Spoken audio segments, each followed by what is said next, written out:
Toge sebagai bahan dasar pengobatan tradisional sesuai dengan belajarnya usia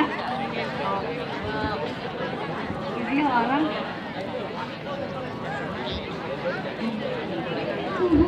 tubuh manusia akan mengalami proses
Baik, bismillahirrahmanirrahim. Assalamualaikum warahmatullahi wabarakatuh.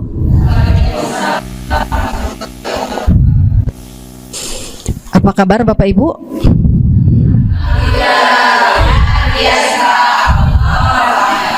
Oke. Baik, terima kasih Bapak Ibu atas waktunya sudah menyempatkan hadir di sini dalam rangka mengikuti diseminasi. Pada kesempatan kali ini saya akan menyampaikan oleh-oleh berbagi dari hasil saya mengikuti kegiatan Diklat Guru Penggerak. Materi yang akan saya sampaikan yaitu terkait budaya positif. Terlebih dahulu, barangkali Bapak Ibu bisa menjelaskan apakah itu budaya positif? Bu, mungkin? Bu Ais, terima kasih. Bisa tolong berdiri dan mohon suaranya ke depan. Terima kasih.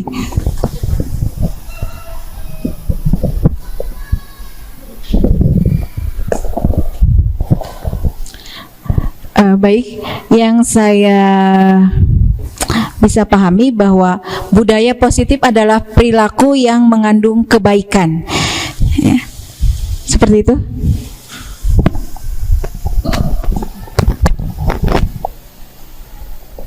Baik, terima kasih kepada Bu Is.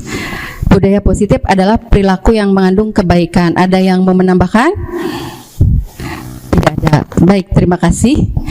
Baik, budaya positif adalah budaya yang dapat menimbulkan perilaku dan nilai-nilai kebajikan. Seperti itu ya. Dan di dalam budaya positif ini ada 6 materi yang akan saya sampaikan konsepnya. Yang pertama yaitu disiplin positif dan nilai-nilai kebajikan universal. Yang kedua, teori motivasi, hukuman dan penghargaan serta restitusi. Yang ketiga, keyakinan kelas. Keempat, kebutuhan dasar manusia dan dunia berkualitas. Yang kelima, restitusi. 5, posisi kontrol. Yang keenam, restitusi plus segitiga restitusi. Sebelum membahas lebih jauh konsep budaya positif yang tadi sudah di awal disinggung sedikit, terdapat konsep yang disampaikan oleh Ki Hajar Dewantara. Ki Hajar mengumpamakan sekolah sebagai sebuah ladang, tempat persemaian bibit.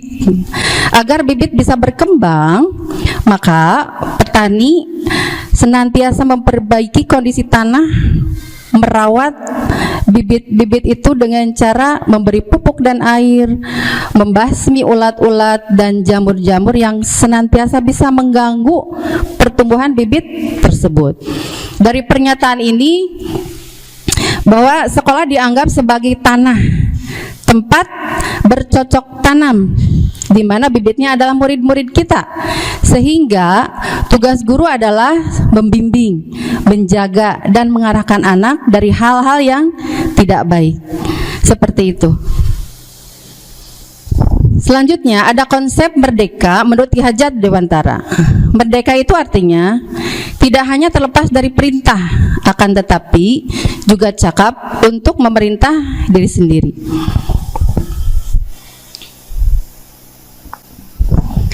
Baik, materi yang pertama tentang disiplin positif dan nilai-nilai kebajikan universal. Sebelumnya ada perubahan paradigma.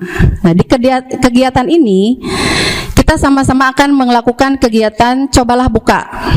Nah, Bapak Ibu di sini saya minta berpasangan.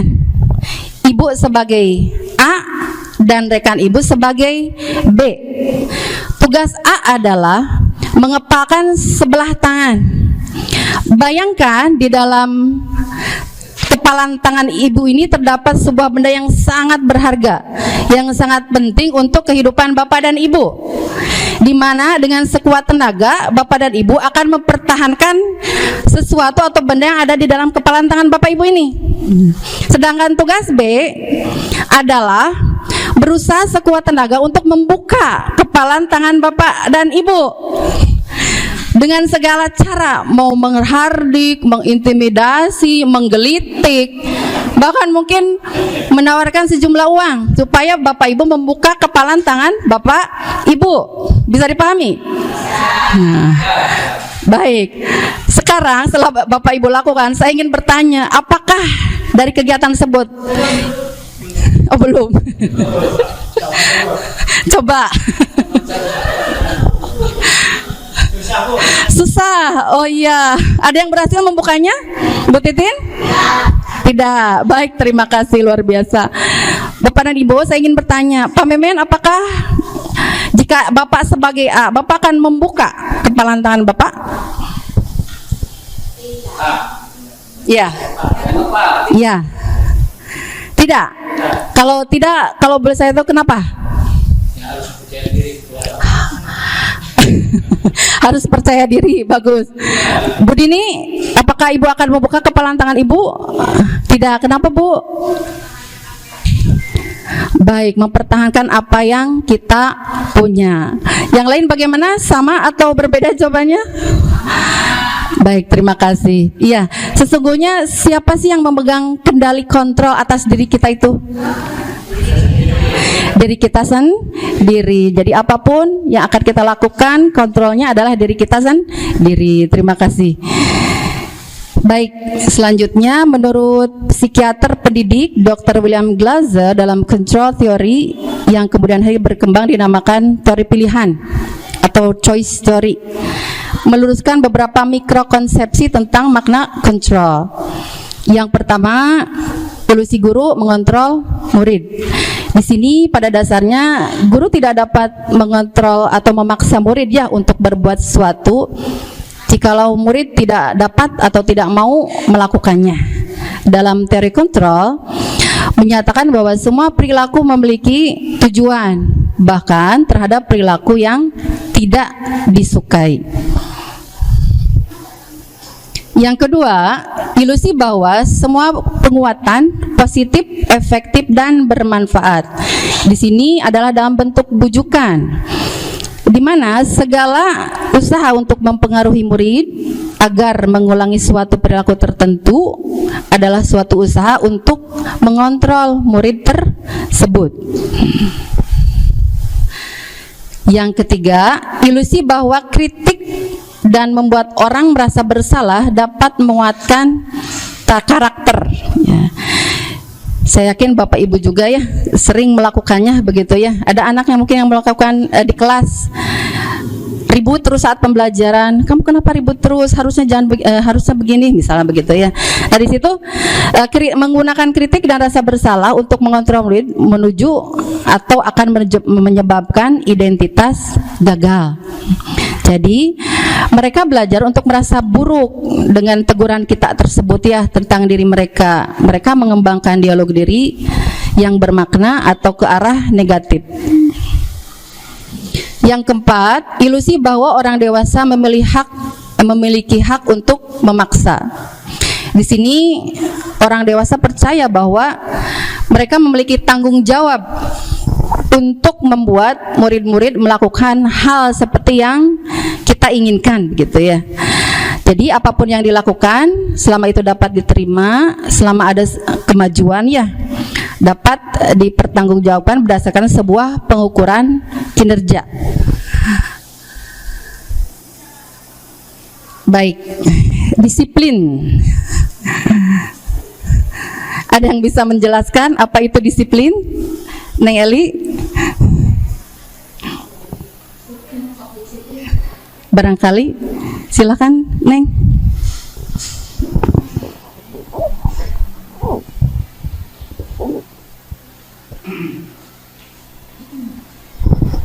Baik Bu, jadi disiplin itu keinginan diri untuk tetap patuh dan taat terhadap apa yang sesuai dengan yang seharusnya. Terima kasih. Terima kasih Bu Eli ya, bahwa disiplin diri menurut beliau adalah intinya mengarah kepada kepatuhan, gitu ya, sesuai dengan yang diinginkan. Ada lagi yang mau menambahkan? Oh, tidak ada. Baik, terima kasih.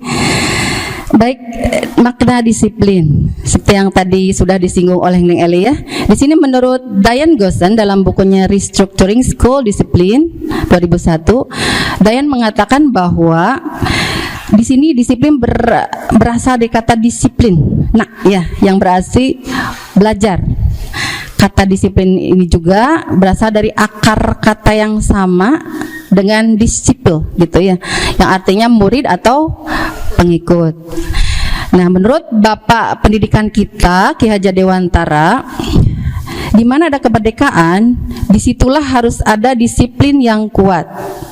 Sungguh pun disiplin itu bersifat self-disiplin, yaitu kita sendiri yang mewajibkan kita dengan sekeras-kerasnya. Tetapi itu sama saja, sebab jikalau kita cakap melakukan self-disiplin, wajiblah penguasa lain mendisiplinkan diri kita. Dan peraturan demikian itulah yang harus ada di dalam suasana yang merdeka. Jadi maksud pernyataan Ki Hajar ini adalah bahwa untuk menciptakan pembelajaran yang merdeka atau murid yang merdeka dalam konsep pendidikan kita saat ini, kuncinya adalah disiplin. Ya, disiplin yang kuat. Disiplin di sini maksudnya adalah disiplin diri. Oke. Baik. Selanjutnya menurut Diane Gossen juga, disiplin diri yaitu membuat seseorang menggali potensinya menuju kepada sebuah tujuan mulia. Sesuatu yang dihargai dan bermakna, mempelajari bagaimana cara kita mengontrol diri dan bagaimana menguasai diri untuk memilih tindakan mereka yang bisa bertanggung jawab terhadap apa yang dilakukannya, karena mereka mendasar tindakan mereka pada nilai-nilai kebajikan universal. Baik, terkait nilai-nilai kebajikan universal, terlebih dahulu Bapak Ibu mungkin sudah mengenal begitu ya, bahwa nilai-nilai kebajikan yang sering diterapkan, yang mungkin sekolah sudah tetapkan begitu ya. Terlebih dahulu, apa sih nilai-nilai kebajikan universal? Yaitu nilai-nilai kebajikan yang telah disepakati bersama, lepas dari suku bangsa, agama, bahasa, maupun latar belakangnya. Intinya di sini nilai-nilai kebajikan merupakan fondasi kita berperilaku dalam kehidupan sehari-hari, juga di sekolah ya, kapanpun, dimanapun kita berada. Yang kedua merupakan sifat-sifat positif manusia, karena nilai-nilai pun sifat manusia itu ada yang negatif ya, ada yang positif. Di sini diambil nilai kebajikan universalnya yang positif. Yang ketiga merupakan motivasi intrinsik. Motivasi intrinsik itu berarti berasal dari dalam. Yang terakhir, semua dilakukan dan berakhir menjadi setiap tindakan itu mempunyai atau mengarah kepada tujuan yang mulia. Baik, selanjutnya terkait nilai-nilai kebajikan universal, terdapat 6 organisasi ya, yang dengan nilai-nilai kebajikannya tersendiri. Yang pertama ada profil pelajar Pancasila. Yang kedua ada dari IBO, Primary Years Program. Yang ketiga ada 9 pilar karakter Indonesian Heritage Foundation. Yang keempat dari organisasi petunjuk seumur hidup dan keterampilan hidup, Lifelong Guidelines and Life Skill. Yang kelima dari The 7 Essential Virtues Building Moral Intelligence, Michael Borba. Dan organisasi yang keenam yaitu The Virtues Project. Baik, dari keenam organisasi ini saya ambil satu ya, karena berhubungan dengan konteks pembelajaran pendidikan kita saat ini yang sering digunakan, yang sedang digunakan begitu ya, kurikulum merdeka, yaitu profil pelajar Pancasila. Terdapat 6 dimensi ya nilai kebajikan yang dituju. Yang pertama, beriman, bertakwa kepada Tuhan Yang Maha Esa dan berakhlak mulia. Di sini pelajar diarahkan supaya memahami ajaran-ajaran agamanya masing-masing ya, dan juga diharapkan dapat berakhlak mulia dan dapat diterapkan dalam kehidupan sehari-hari. Yang kedua, mandiri. Di sini diharapkan pelajar mampu bertanggung jawab terhadap proses ya, hasil belajarnya masing-masing gitu ya. Yang ketiga, bernalar kritis. Nah, di sini pelajar diharapkan mampu menyaring informasi ya, baik secara kualitatif maupun kuantitatif. Yang keempat, berkebinekaan global. Di sini maksudnya pelajar diharapkan supaya dapat mempunyai mencintai ya budaya-budaya luhur, lokalitas dan loyalitas, serta menjaga identitasnya. Namun tetap terbuka untuk berinteraksi dengan budaya lain.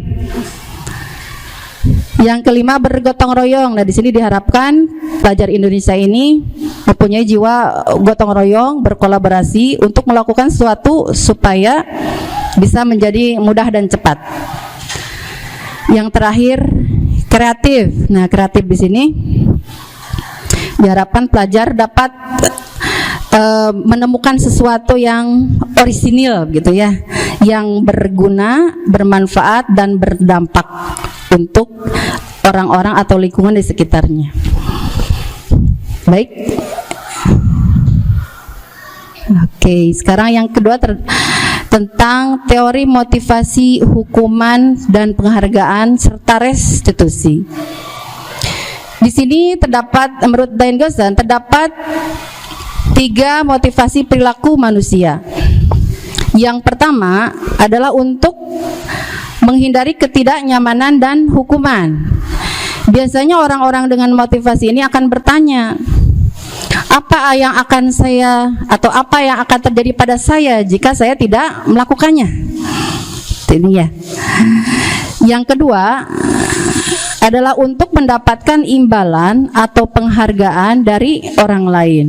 Biasanya murid atau orang-orang dengan motivasi ini, apa yang akan saya dapatkan jika saya melakukan kegiatan itu? Gitu ya. Yang ketiga adalah untuk menjadi orang yang mereka inginkan dan menghargai diri sendiri serta atau dengan nilai-nilai yang mereka percaya. Orang-orang dengan motivasi ini biasanya akan bertanya, akan menjadi orang seperti apa jika saya melakukan itu? Ya. Karena mereka melakukan kegiatan tersebut atas dasar nilai-nilai yang mereka percayai. Nah, yang ketiga ini, motivasi yang ketiga ini yang akan menghasilkan atau melahirkan atau membentuk disiplin positif. Baik. Ya, sekarang hukuman dan konsekuensi. Sekilas tadi ya. Ada yang bisa membantu saya membedakan apa itu hukuman dan apa itu konsekuensi? Barangkali dari belakang supaya tidak ngantuk.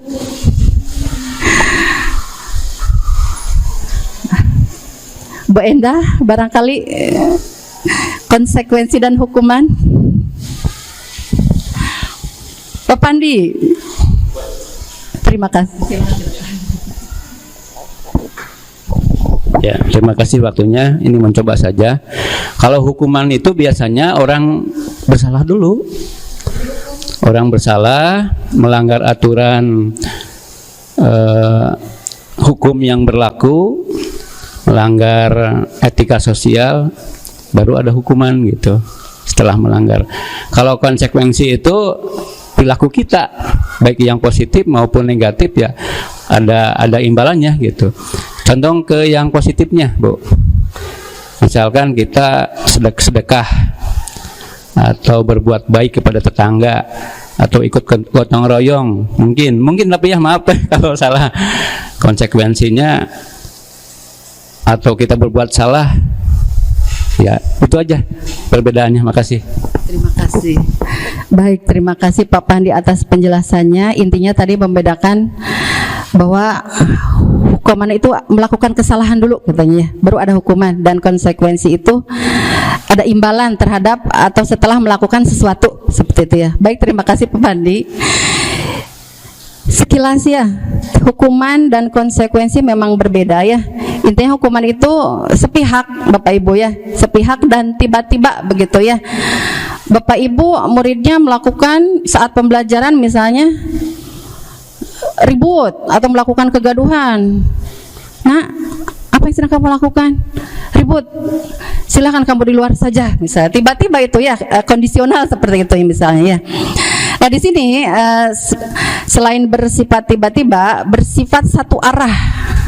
Anak atau murid tidak tahu apa yang terjadi dan tidak dilibatkan seperti itu ya. Jadi satu arah maksudnya berasal dari guru. Selanjutnya, hukuman yang diberikan bisa berupa fisik maupun psikis begitu ya. Tidak hanya fisik saja, lari misalnya mengelilingi lapangan, bisa juga psikis, verbal ya, ucapan seperti itu ya, dengan kata-kata yang kasar misalnya ya. Sedangkan konsekuensi itu sudah terencana atau sudah disepakati, maksudnya kedua belah pihak ya, antara guru dengan murid. Yang kedua, indikatornya sudah dibahas dan disetujui oleh murid dan guru. Yang ketiga, bentuk-bentuk konsekuensi dibuat oleh pihak guru atau sekolah ya. Jika anak misalnya terlambat di jam 7, maka tidak boleh masuk kelas atau tidak diperkenankan masuk ke lingkungan sekolah misalnya. Yang keempat, murid sudah mengetahui sebelumnya konsekuensi yang akan diterima bila ada pelanggaran. Jadi secara sadar begitu ya, oh saya datang terlambat, berarti saya tidak boleh atau tidak bisa mengikuti pelajaran. Anak pun sudah tahu seperti itu ya. Begitu Bapak Ibu. Selanjutnya, dihukum oleh penghargaan. Di sini menurut Al-Fikon, saat kita berulang kali menjanjikan hadiah kepada anak-anak agar berperilaku bertanggung jawab, atau kepada murid agar mempelajari sesuatu yang baru, atau kepada karyawan agar melakukan pekerjaan yang berkualitas, saat itu kita sedang berasumsi bahwa mereka tidak dapat melakukannya atau mereka tidak akan memilih untuk melakukannya ya. Jadi seakan-akan dibuat memilih atau apa namanya, sudah punya, karena kita mengiming-imingi penghargaan, yakin mereka mau begitu ya. Kalau tidak ada, kayaknya mereka enggak mau begitu. Maksud dari pernyataan Al-Fiqh seperti itu. Nah, menurut Alp ini juga beliau mengemukakan baik penghargaan maupun hukuman adalah cara-cara mengontrol perilaku seseorang yang menghancurkan potensi untuk pembelajaran yang sesungguhnya. Nah, di sini tindakan belajar itu sesungguhnya adalah penghargaan yang sesungguhnya. Baik, selanjutnya masih berdasarkan hasil pengamatan KON, tindakan memberikan penghargaan nilainya sama dengan menghukum seseorang. Nah, ini berdampak pada beberapa kondisi. Yang pertama, pengaruh jangka pendek dan jangka panjang. Pada jangka pendek mungkin bisa jadi efektif begitu ya. Tapi untuk jangka panjang, anak akan menjadi ketergantungan. Yang kedua, penghargaan tidak efektif. Maksudnya bagaimana? Di sini suatu benda atau peristiwa yang diinginkan yang dibuat dengan persyaratan tertentu. Jadi dilakukannya hanya jika anak atau murid melakukan hal ini, maka murid tersebut akan mendapatkan penghargaan yang diinginkan. Kalau nggak melakukan berarti tidak mendapat. Yang keempat, penghargaan merusak hubungan. Di kelas ada anak yang mungkin selalu dipuji, selalu berperilaku baik, dapat nilai bagus, begitu ya, akan menyebabkan rasa iri di antara satu sama lain, karena tidak menyukai anak tersebut yang diberi penghargaan misalnya ya. Berikutnya, penghargaan akan menciptakan persaingan di dalam kelas ya. Dan persaingan tersebut akan mengakibatkan kecemasan atau menciptakan kecemasan. Yang ketiga, mereka percaya bahwa tidak memiliki kesempatan mendapatkan penghargaan akan berhenti mencoba. Jadi ini berlaku kepada anak-anak atau murid yang tidak mendapat penghargaan begitu ya. Jadi entahlah atau sudahlah, pasti dia lagi yang dapat, aku mah apa atuh. Mungkin seperti itu ya.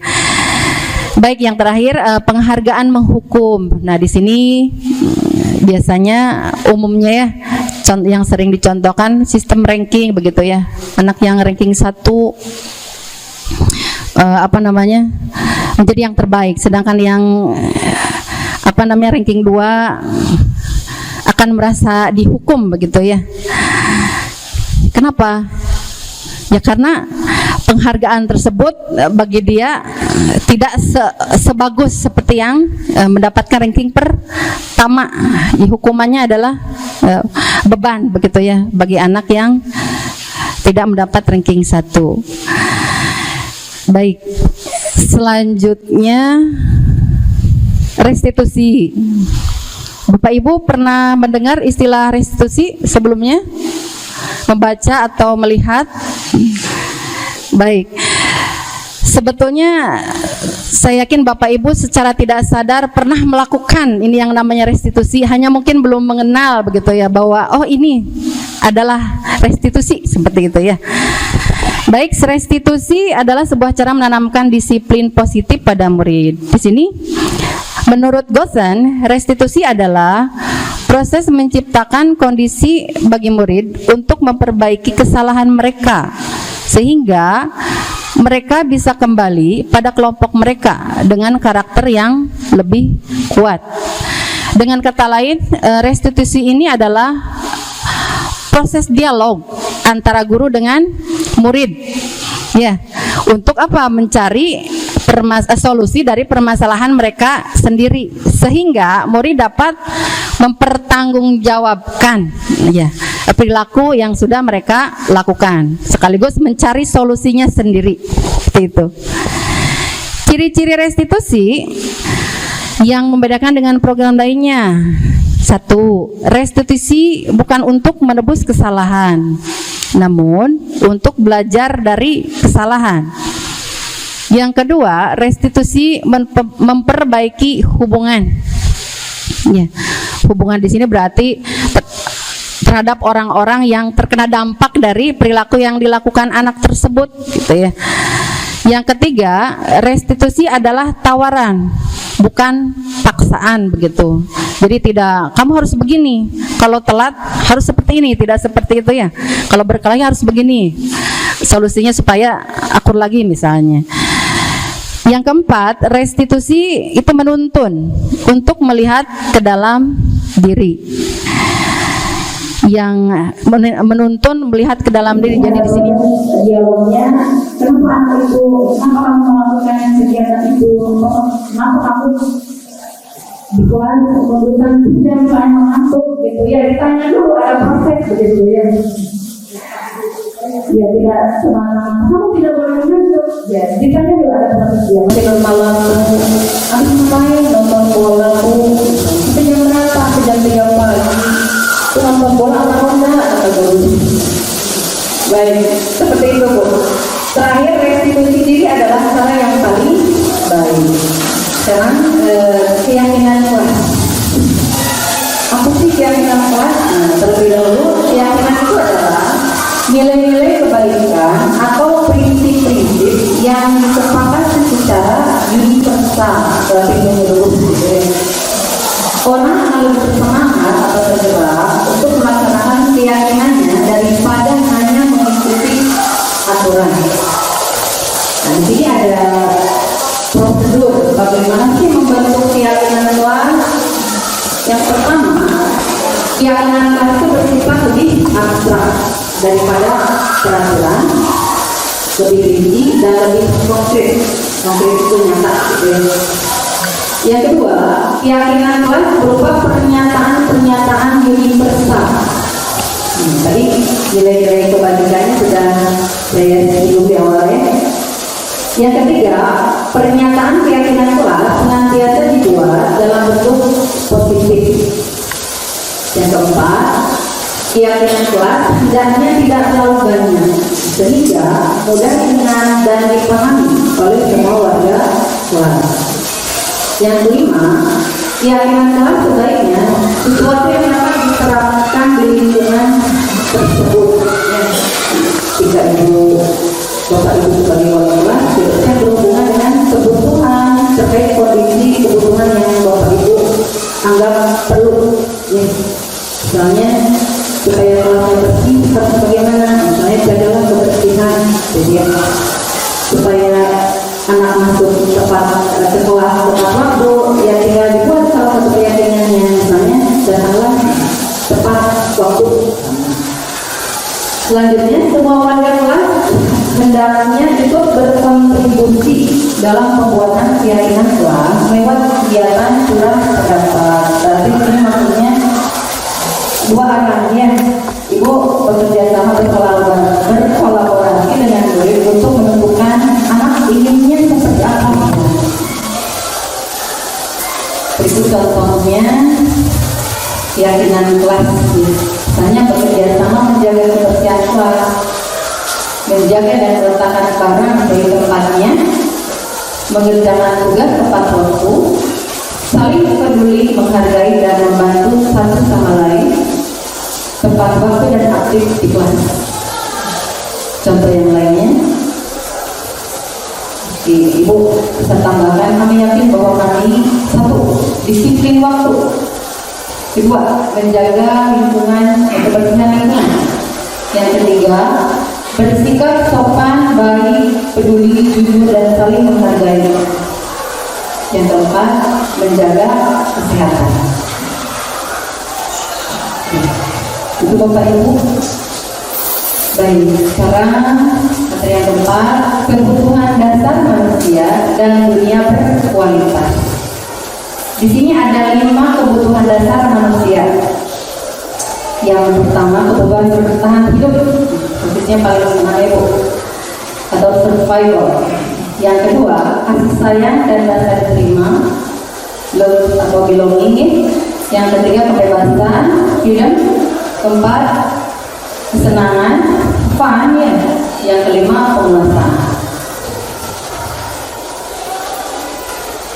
Apa sih kebutuhan bertahan hidup atau survival? Ini yang bersifat fisiologis untuk bertahan hidup, misalnya makan dengan rumah ya, hubungan juga dengan kesehatan. Nah, yang kedua, kasih sayang dan rasa diterima, love and belonging, yaitu hubungan dan koneksi sosial atau kebutuhan untuk memberi dan menerima kasih sayang, dan kebutuhan untuk merasa menjadi bagian dari satu kelompok. Ambil contoh nomor 1 tadi, misalnya ada anak kenapa mencuri di kantin ketahuan begitu ya, dialog dulu dengan gurunya, cari tahu kenapa anak itu sampai mencuri, nggak punya uang buat jajan gitu ya ambil makanan. Berarti kebutuhan dasar yang dipenuhi anak itu adalah bertahan hidup. Kasih sayang dan rasa diterima, sebagai contoh ada anak yang mungkin dalam kelas mulu saja, kelihatannya sedih, nggak mau bergaul gitu ya.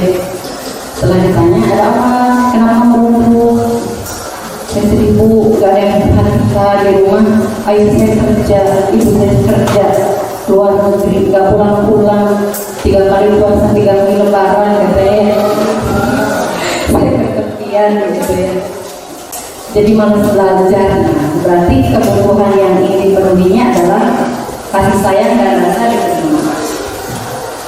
Yang ketiga, penguasaan atau power, berhubungan dengan kekuatan untuk mencapai sesuatu, menjadi kompeten, menjadi terampil, diakui atas prestasi dan keterampilan kita, didengarkan dan memiliki rasa harga diri. Nah, di sini bisa mengambil contoh yang sering Bapak Ibu temui mungkin ya, ada anak yang nakal begitu ya, nakal. Saat ditanya, tapi hanya pelajaran dan semua pelajaran ya, saat ditanya kenapa kamu setiap pelajaran ibu seperti itu begitu ya, nggak mau diem, ibu ngomong kamu ikut ngomong gitu ya, ditanya malah diam begitu ya. Nah, di sini ternyata ya saya maunya seperti itu Bu. Saya tidak pernah tidak punya teman begitu ya, sehingga tidak ada teman ngobrol, sehingga saya saat pembelajaran berlaku seperti itu. Jadi kebutuhan dasar yang ingin dipenuhinya adalah penguasaan. Yang keempat, kebebasan atau freedom, kebutuhan akan kemandirian, otonomi, memiliki pilihan dan mampu mengendalikan arah hidup seseorang. Misalnya ada anak yang tidak masuk sekolah terus ya, nyata saat ditanya nggak mau sekolah, pengennya main aja Bu gitu ya. Berarti kebutuhan dasar yang ingin dipenuhinya adalah kebebasan. Yang kelima, kesenangan, kebutuhan untuk merasa senang, yaitu kebutuhan untuk mencari kesenangan tentunya ya, dengan bermain atau tertawa. Misalnya ada anak di sekolah yang membawa handphone ya. Kenapa bawa handphone? Ya saya bosan Bu belajarnya, begitu-begitu aja. Kan kalau bawa handphone saya bisa main game misalnya. Berarti kebutuhan yang ingin dipenuhinya adalah kesenangan. Oke, dunia berkualitas. Nah, apa sih dunia berkualitas? Nah, dunia berkualitas adalah tempat khusus dalam pikiran kita, Bapak Ibu. Tempat kita menyimpan gambaran representasi semua yang kita inginkan.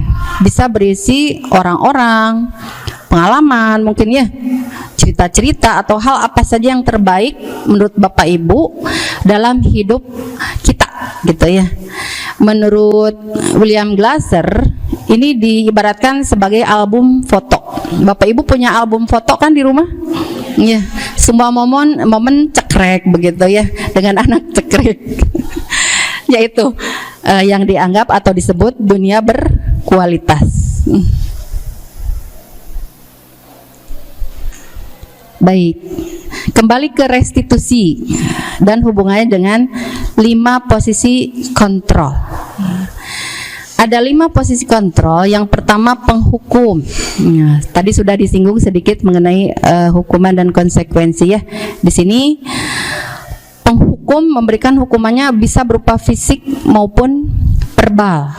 Ya, biasanya seorang penghukum akan berkata, nah kalimatnya biasanya misalnya, patuhi aturan saya atau awas, ya, agak sedikit menekan begitu ya, tegas. Selanjutnya, kamu selalu saja salah, atau pasti selalu yang terakhir selesai, gitu ya. Di sini guru seperti ini percaya bahwa hanya cara dia yang akan berhasil. Yang kedua, tipe pembuat merasa bersalah. Di sini si guru membuat murid ya merasa tidak nyaman, bersalah, atau bahkan rendah diri. Kalimat-kalimat yang diutarakan misalnya, ibu sangat kecewa sekali dengan kamu. Suaranya lembut, Bu ya. Yang kedua, berapa kali Bapak harus memberitahu kamu ya, gitu, dengan nada lembut, rendah pokoknya ya. Jadi seakan-akan si anak tersebut pada posisi terendah ya, supaya tambah bersalah. Yang ketiga, gimana coba kalau orang tua kamu tahu berbuat begini? Nah, di sini pada posisi ini murid akan memiliki penilaian diri yang buruk terhadap diri mereka ya, sehingga murid merasa tidak berharga. Yang ketiga, posisi sebagai teman.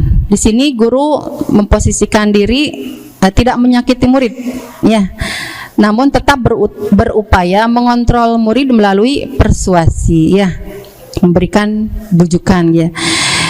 Di sini biasanya sebagai teman mereka akan berkata, ayo bantulah demi bapak ya, demi ibu ya, atau ayo ingat tidak bantuan bapak selama ini, bantuan ibu selama ini, atau ya sudah kali ini tidak apa-apa, nanti ibu bantu bereskan, seperti itu ya. Yang keempat, posisi pemantau. Pemantau berarti mengawasi. Nah, biasanya di sini pemantau akan berkata, peraturannya apa? Atau apa yang telah kamu lakukan? Atau sanksi atau konsekuensinya apa? Nah, di sini pemantau sangat mengandalkan perhitungan, catatan, juga data ya, sebagai bukti atas perilaku seseorang. Nah, yang terakhir di sini adalah posisi manajer.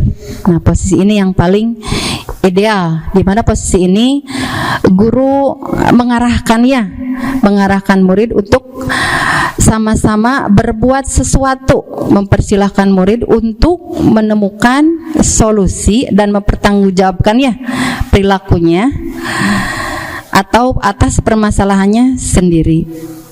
Biasanya manajer akan berkata, misalnya kalimatnya, apa yang kita yakini, maksudnya kembali ke keyakinan kelas yang sudah disepakati oleh bapak dan ibu ya di kelas, atau apakah kamu meyakininya?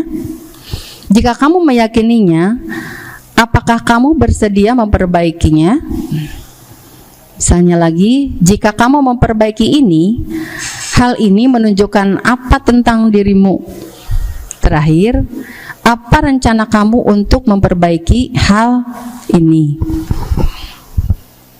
Nah, Bapak Ibu, apakah pernah mengungkapkan atau mempertanyakan kalimat-kalimat seperti itu? Baik, saya yakin pernah ya. Menurut Bapak Ibu ada di posisi kontrol yang mana? Sebagai apa? Penghukum dan manajer, luar biasa. Baik, terima kasih.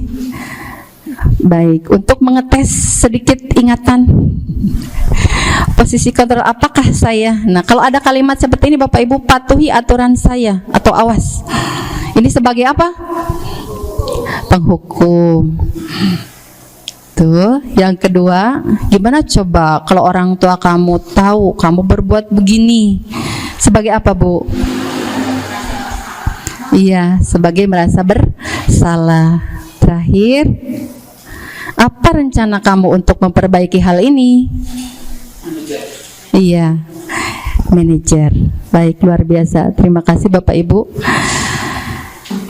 Selanjutnya restitusi dan segitiga restitusi. Saya ingatkan lagi, restitusi itu intinya adalah proses dialog ya Bapak Ibu antara guru dan murid supaya murid dapat mempertanggungjawabkan dan mencari solusi atas permasalahannya sendiri. Seperti itu ya. Diane Gaussen dalam bukunya Restructuring School Discipline telah merancang sebuah tahapan untuk memudahkan kegiatan tersebut yang dinamakan segitiga restitusi. Nah, jika ditampilkan penampakannya akan seperti ini Bapak Ibu. Segitiga begitu ya. Ada sisi kiri itu adalah tahapannya validasi tindakan yang salah. Sisi kiri ya. Sisi kanan menanyakan keyakinan. Dan sisi bawah itu menstabilkan identitas. Itu tahapannya ya. Kalimatnya tadi sebagai manajer sudah disinggung sedikit ya. Dalam menstabilkan identitas misalnya ada kalimat setiap orang pasti pernah melakukan kesalahan. Atau kamu bukan satu-satunya yang melakukan atau yang pernah melakukan ini. Itu di sisi menstabilkan identitas. Validasi tindakan yang salah misalnya kalimatnya kamu tentu punya alasan mengapa melakukan itu.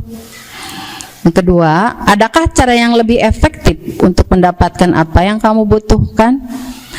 Sisi yang kanan, yaitu tahapan menanyakan keyakinan. Keyakinan kelas apa yang telah kita sepakati? Jadi maksudnya kalau anak melakukan kesalahan, kembalikan ke keyakinannya. Sudah melanggar disiplin Bu, misalnya karena telat datang terus ya.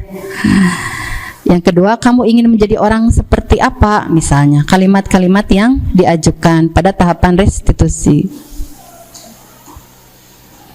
Oke ya.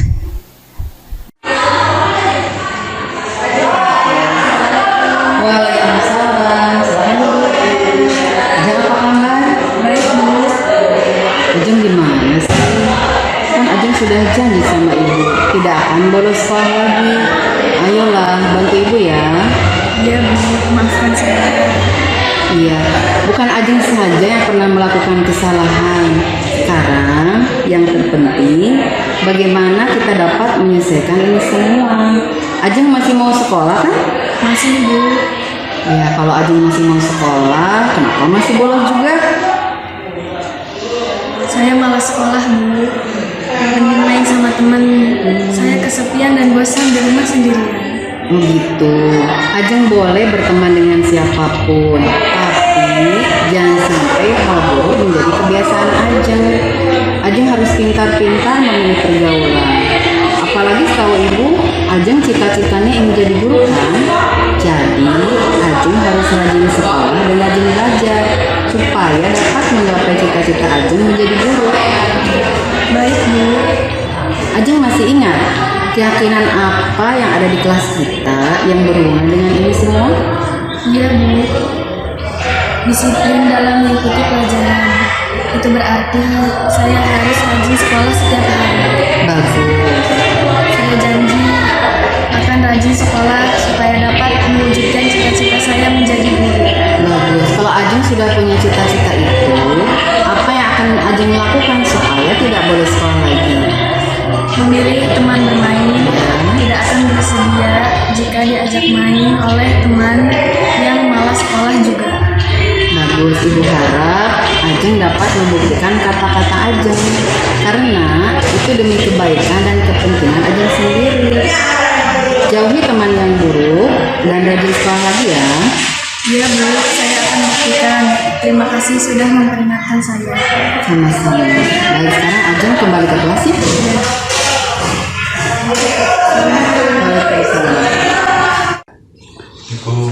Waalaikumsalam. Waalaikumsalam.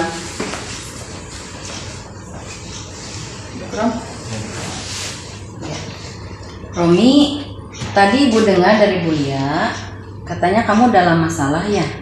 Apa ada yang Ibu bisa bantu? Apa yang terjadi, Rom? Iya Bu, tadi saat jam pelajaran IPA diadakan razia oleh OSIS dengan memeriksa semua tas di kelas saya dan disaksikan oleh Bu Lia dan saya kedapatan bawa handphone. Oh, jadi kamu bawa handphone ke sekolah? Iya Bu, Ada informasi lain yang mau kamu tambahkan? Saya membutuhkan handphone untuk bermain game saat jam istirahat, Bu. Nah, gara-gara hal tersebut, kamu sadar nggak sekarang kamu berada dalam masalah? Iya, Bu. Baiklah, ada kalanya orang merasa lupa melaksanakan kewajibannya. Ibu di sini adalah untuk menyelesaikan permasalahan ini bersama-sama. Kamu pasti senang ya bawa handphone? Iya, Bu. Saya bosan di sekolah kalau tidak main game. Ya, ibu lihat kamu senang bawa handphone. Tapi ya gara-gara itu kamu jadi kena masalah. Iya, Bu. Sekarang, mari kita bicara tentang keyakinan sekolah dan keyakinan kelas kita. Menurut Romi, apakah dengan membawa handphone ke sekolah itu sudah bentuk mentaati peraturan? Tidak, Bu. Nah, menurut ibu juga akan ada rasa senang tanpa harus membawa handphone ke sekolah. Bagaimana menurut Romi? Ya, Bu. Saya berjanji tidak akan membawa handphone lagi ke sekolah. Iya, bagus. Nah, sekarang mari kita mentaati keyakinan kelas kita, yaitu ketaatan pada peraturan. Terima kasih, Bu, sudah mengingatkan saya untuk menjadi anak yang baik. Iya, sama-sama. Sekarang kamu kembali ke kelas ya. Ya, Bu. Assalamualaikum warahmatullahi wabarakatuh. Perkenalkan, nama saya Muhammad Syahromi. Saya Ajay Pudriyati. Permasalahan yang sedang kita hadapi dapat diselesaikan oleh Bu Irma melalui tahapan segitiga restitusi. Sehingga perilaku sesuai dengan keyakinan kelas untuk menaati tata tertib sekolah yang ada. Terima kasih. Alhamdulillah hari ini kita bisa kembali berjumpa di semester 2. Nah, sebelum kita memasuki materi ya, karena di sini Ibu kebetulan sebagai wali kelas kalian, nah kita akan membuat dulu suatu kesepakatan kelas yang akan kita laksanakan selama satu semester ke depan. Nanti kesepakatan kelasnya akan kita buat bersama-sama apa yang akan kita sepakati nanti. Nah, kemudian nanti kalau kita sudah menemukan kesepakatan kita, nanti kita akan lanjutkan pada suatu keyakinan kelas, ya. Namun sebelumnya, Ibu mau kalian silakan bercurah pendapat dengan teman, saling bertukar pikiran. Kira-kira hal-hal apa saja yang kita perlukan, ya, supaya selama proses pembelajaran di kelas ini kita merasa aman, nyaman, dan tentunya tertib, ya. Jadi silakan saja buat nanti sebanyak-banyaknya yang kalian miliki tentang pendapat kalian. Nah, kemudian nanti pendapat yang kalian miliki tulis dalam sebuah kertas sticky note yang nanti akan dibagikan, ya. Nah, sekarang Ibu akan bagikan dulu kertasnya. Nanti kalau sudah selesai, Ibu akan minta kalian untuk menempelkannya ke papan tulis. Bisa dipahami? Ya.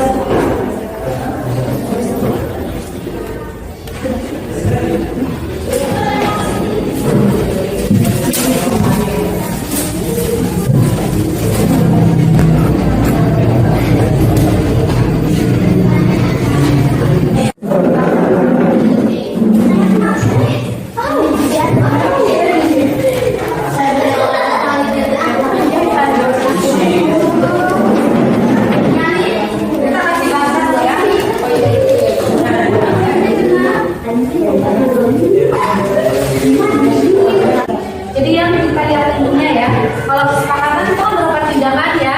Nah, kalau sekarang yang kita ya ini, jadi secara keseluruhan yang sudah kita tadi buat dalam kesepakatan kita buat dalam suatu tindakan.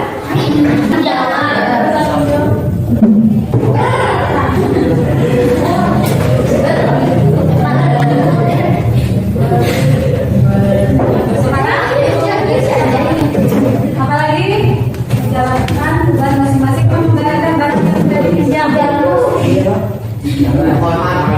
ya.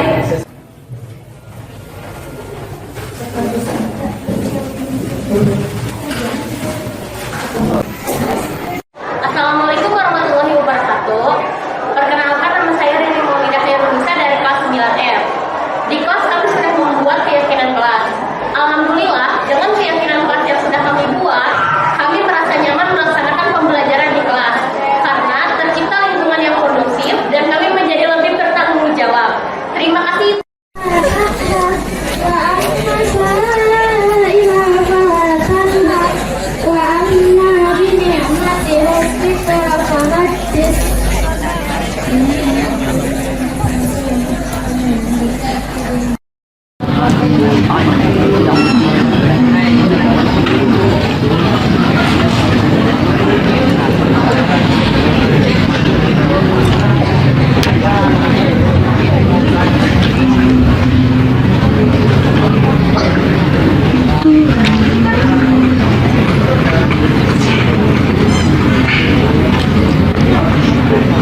pengobatan tradisional sesuai dengan belajarnya usia orang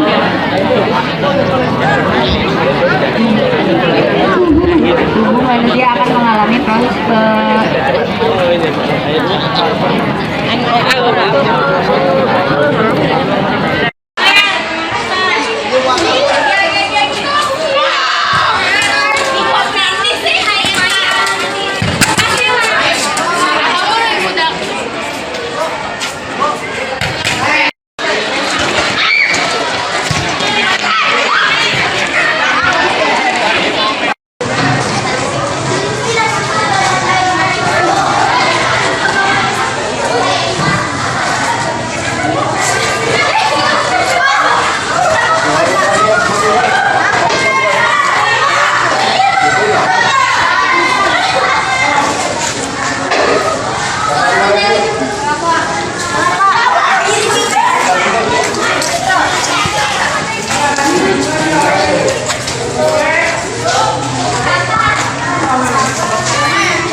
Oke.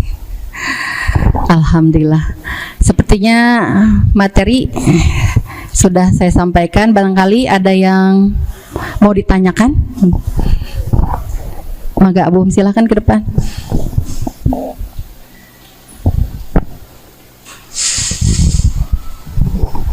Terima kasih atas kesempatannya. Insya Allah saya cukup mengerti tentang apa yang Ibu paparkan tadi. Tetapi ada sedikit yang mengganjal di saya tentang masalah keyakinan kelas.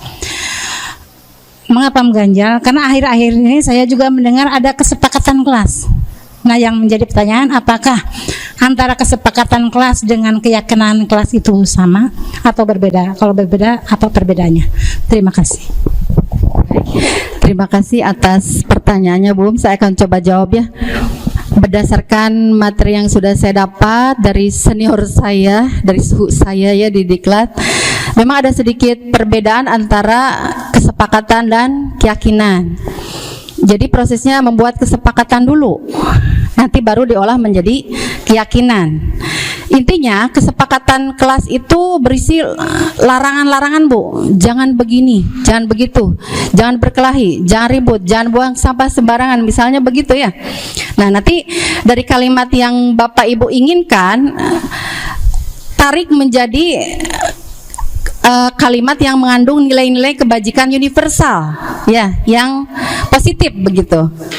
Misalnya Bapak Ibu ingin si anak-anak rukun begitu ya.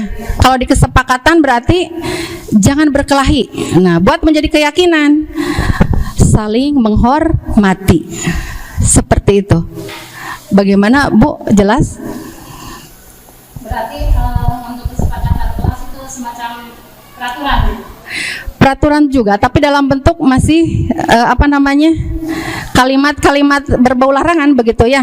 Belum dituliskan secara detail nilai-nilai kebajikan universalnya. Nah, nilai kebajikan mah terdapatnya di keyakinan kelas. Seperti itu, Bu. Sama-sama. Ada lagi yang mau ditanyakan? Silakan Pak. Silakan Pak. Terima kasih atas kesempatannya. Pertama-tama mungkin saya mengucapkan terima kasih atas pemaparan materinya, sangat bermanfaat. Tapi di sini ada yang saya perlu tanyakan tentang restitusi. Restitusi. Maaf. Iya. Ini kita sudah melaksanakannya, Bu. Tapi masih ada siswa yang siswa yang belum kita capai itu, masih ada yang nakal. Itu aja mungkin. Bagaimana solusinya? Terima kasih. Terima kasih Pak Pandi. Baik, saya sedikit menanggapi pertanyaannya. Mungkin maksud Pak Pandi adalah setelah melakukan restitusi gitu ya pada anak yang melakukan pelanggaran gitu, masih belum ada perubahan seperti itu mungkin Pak Melian. Oh iya. Iya. Seperti yang tadi telah saya uraikan bahwa ada 5 posisi kontrol ya, dan posisi yang paling ideal adalah manajer ya. Di situ dalam posisi manajer berarti kita sedang melakukan proses restitusi. Bisa anak atau anak didik kita tidak ada perubahan setelah dilakukan tahapan tersebut, kita mengambil satu langkah yang menjadi posisi sebagai pemantau. Nah, kita beri kesempatan dulu memantau, mengawasi selama proses itu berlangsung, ada tidak perubahan sampai mungkin ada tenggat atau beberapa waktu ya target. Kalau sampai berapa target yang diharapkan sudah ada perubahan, baru kita maju lagi menjadi sebagai manajer. Seperti itu Pak. Baik Bapak Ibu, barangkali ada yang mau bertanya lagi? Apa cukup? Ya. Alhamdulillah ya, materi budaya positif sudah saya sampaikan. Mudah-mudahan dapat bermanfaat bagi Bapak dan Ibu, dan mudah-mudahan juga kita dapat terapkan disiplin positif di lingkungan kita ini untuk menumbuhkan siswa yang memiliki profil pelajar Pancasila. Baik, mohon maaf atas segala kekurangannya. Saya ini bila dikasih Tuhan hidayah. Assalamualaikum warahmatullahi wabarakatuh.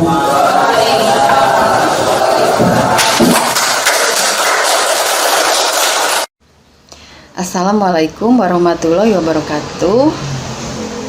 Setelah saya melakukan pengimbasan atau diseminasi terkait budaya positif kepada rekan-rekan sejawat saya di sekolah, alhamdulillah saya jadi lebih memahami apa itu budaya positif dan juga materi-materi pendukung untuk mewujudkan budaya positif ini.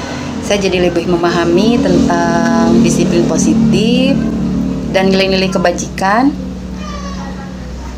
teori motivasi, hukuman dan penghargaan, serta restitusi, apa itu keyakinan kelas, apa itu juga 5 kebutuhan dasar dan dunia berkualitas, 5 posisi kontrol guru, dan terakhir adalah segitiga restitusi. Sebelum saya memahami materi ini atau mengenal materi ini, sebetulnya saya sudah menjalankan peran saya di antara kelima posisi kontrol tersebut. Di antaranya saya menerapkan sebagai penghukum mungkin ya. Tapi ternyata setelah saya mempelajari ini, saya jadi tahu bahwa itu adalah atau apa yang sudah saya lakukan itu salah. Dimana posisi yang paling ideal bagi saya sebagai guru ternyata adalah sebagai manajer. Saya juga dalam mengatasi permasalahan murid sudah melakukan secara tidak sadar ya, sudah melakukan tahapan-tahapan segitiga restitusi walaupun belum lengkap, dimana secara tidak sadar juga anak sudah mampu menemukan solusinya sendiri.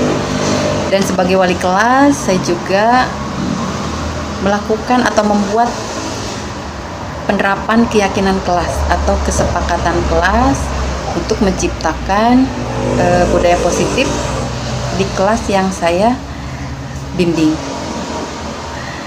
Lalu saya juga turut aktif dalam menciptakan budaya positif yang sudah dilaksanakan dan terus dilaksanakan di sekolah. Misalnya saya turut aktif dalam kegiatan pembiasaan, diantaranya literasi, kerohanian, juga olahraga. Itu adalah aplikasi atau penerapan langsung yang ada di sekolah saya. Namun ternyata tidak segampang yang saya bayangkan dalam mewujudkannya. Tidak cukup hanya dengan saya bergerak sebagai individu saja, ternyata butuh dukungan atau kolaborasi dari semua warga sekolah untuk dapat menumbuhkan atau mewujudkan budaya positif ini. Sehingga dengan mempelajari budaya positif ini, saya benar-benar bersyukur, sehingga saya merasa senang sekali sudah dapat memahami materi dari budaya positif ini. Tinggal apa yang kurangnya saya akan aplikasikan ke depan. Jujur, motivasi yang ada dalam diri saya benar-benar dapat mendorong saya untuk menjadi pemimpin pembelajaran yang benar-benar ingin menuntun murid dan menggiring anak atau membentuk anak mempunyai karakter atau berkarakter profil pelajar Pancasila. Dan dalam pembelajaran saya juga akan lebih memberikan pembelajaran yang berpihak kepada murid. Nah, adapun rencana perbaikan saya ke depannya diantaranya, 1, dalam mengatasi permasalahan murid, terlebih dahulu saya akan menerapkan, mengidentifikasi 5 kebutuhan dasar murid. Apa sih yang mendasari anak melakukan perbuatan tersebut atau pelanggaran tersebut? Yang kedua, terkait permasalahan atau mengatasi permasalahan anak juga saya akan menerapkan segitiga restitusi. Walaupun secara tidak sadar saya sebagai pendidik sudah menerapkan segitiga restitusi tersebut, walaupun belum dengan tahapan yang sempurna. Yang ketiga, saya juga akan menerapkan pembuatan keyakinan kelas di kelas yang saya bina, minimalnya juga dalam setiap pembelajaran yang akan saya bawakan di sekolah. Yang keempat, saya juga akan menerapkan posisi kontrol saya sebagai manajer, tidak lagi sebagai penghukum. Assalamualaikum warahmatullahi wabarakatuh. Saya Mary Rafianti, guru dari SMPN Negeri 3 Ligung, akan memberikan tanggapan terhadap diseminasi yang sudah dilaksanakan oleh Ibu Irma SPD mengenai budaya positif di sekolah. Yang pertama, saya memperoleh pemahaman bahwa untuk menciptakan ketertiban kelas tidak hanya melalui kesepakatan kelas saja,